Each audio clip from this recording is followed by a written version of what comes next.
Committee. Congresswoman Laurel, good morning to you, Congresswoman. So what will you be asking the special counsel today? So there are a number of things about the report that are significant to us in the Judiciary Committee. First, of course, is the evidence of guilt. Did the president, in fact, have these classified documents? Did he keep them? Did he share them unlawfully? But the second thing that's very important to us, and what I think will be one of the principal focuses of the hearing, are the findings of the special counsel of how the president would be in front of a jury. The idea that he is a well-meaning, confused, elderly man. And the reason that that is so important to us, of course, is it bears on Department of Justice policies about prosecution. But more importantly, this is the President of the United States. So if there's any question in the mind of the special counsel or those who've had the opportunity to interview him and spend substantial time with him, that he has a clear memory, is able to clearly and convincingly answer questions, those things absolutely bear on his fitness and ability to hold office today and as we go forward. So I am confident that that will be one of the key focuses of today's hearing for members of the committee. What do you expect Democrats to do during the hearing today? I expect what we'll hear from them is an attempt to divert focus from those critical findings of the special counsel. They may say that these kinds of comments shouldn't have been included in the report or that they don't belong there. And that's simply incorrect.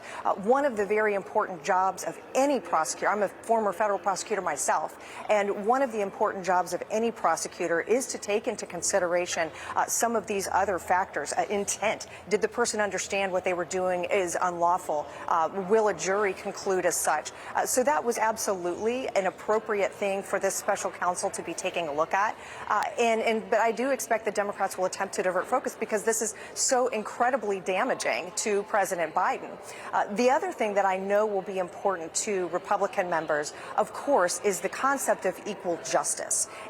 Do we see President Biden being treated in a manner that is completely different than the manner in which President Trump was treated around the subject of classified documents? And I know we all come into this hearing with the belief that the answer to that question is yes.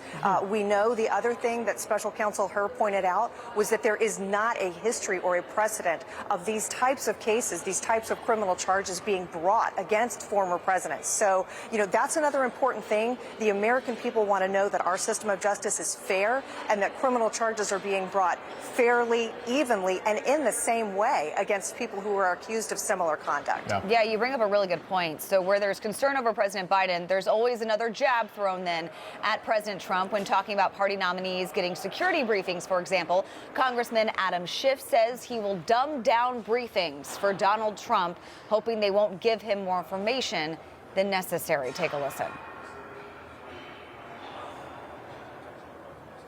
My guess is what they will do is they will give him a briefing, but they will make sure that nothing in that briefing would be a problem in terms of sources and methods.